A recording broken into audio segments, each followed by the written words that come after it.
Hola, bienvenidos. En este video vamos a hablar de la literatura romántica, que es la literatura más importante que se desarrolló tanto en Europa como en América durante el siglo XIX. Esta literatura tiene diferentes características que han sido analizadas por muchos estudiosos a lo largo del tiempo, pero aquí señalamos 5 características que nos parecen que son importantes.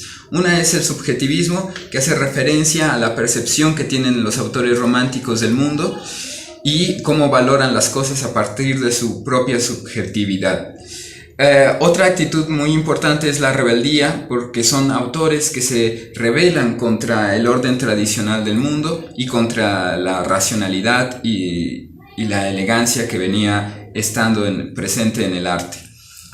Entonces, bueno, es el individualismo quizá la característica más general e importante de los autores románticos, y el nacionalismo está relacionado con ese individualismo, aunque al principio podría parecernos que son dos cosas que se contraponen. En realidad el nacionalismo es también un individualismo llevado a la patria, llevado a la extensión de uno mismo, que es la nación. Y otra característica que también suele referirse mucho es la evasión, que se refiere tanto a la evasión en el propio yo como a la evasión en un mundo fantástico que no es necesariamente el propio de todas las corrientes literarias, sino en específico de la corriente romántica.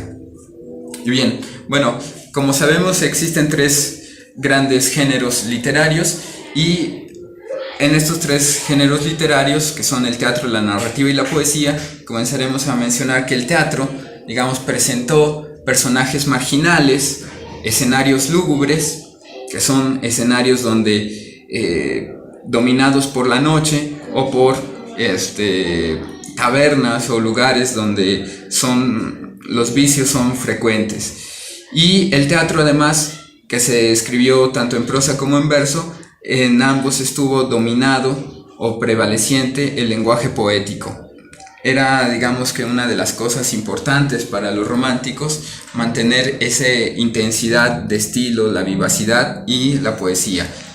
También en la narrativa el estilo poético fue una constante, pero hay que mencionar que en la narrativa sobresalen las novelas históricas, las novelas góticas y las novelas fantásticas como subgéneros que nacen y se ensanchan sus capacidades y sus lectores.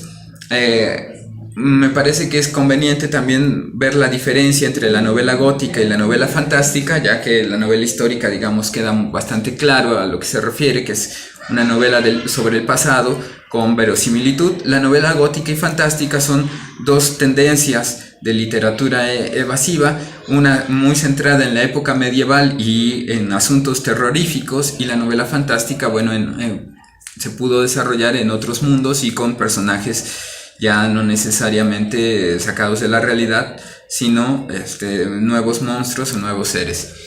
Con respecto a la poesía también hay como 3 tendencias importantes, que es la que sería la poesía de espiritualidad o la poesía espiritual, que es una poesía que se pregunta por la existencia, una poesía que indaga en la autorreflexión y en la crisis del propio yo.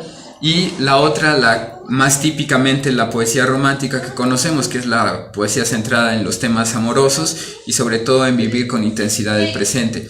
Pero también hay otra poesía, que es la poesía de protesta, que es una poesía en la que algunos autores se lamentan por lo que alcanzan a observar entre los seres marginales de la sociedad.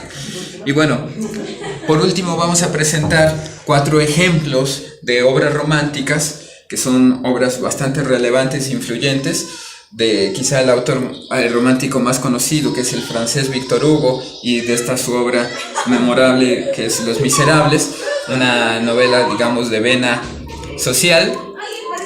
Y bueno, esta otra del alemán Novalis, que son los cantos espirituales, que evidentemente son cantos en los que predomina la visión sobre las dudas, la incertidumbre sobre la existencia. Y en el caso de José Zorrilla, que es una obra que conocemos muy bien en Hispanoamérica, que es de Don Juan Tenorio, que se representa frecuentemente, de donde ahí aparecen esos escenarios lúgubres, tanto del el cementerio.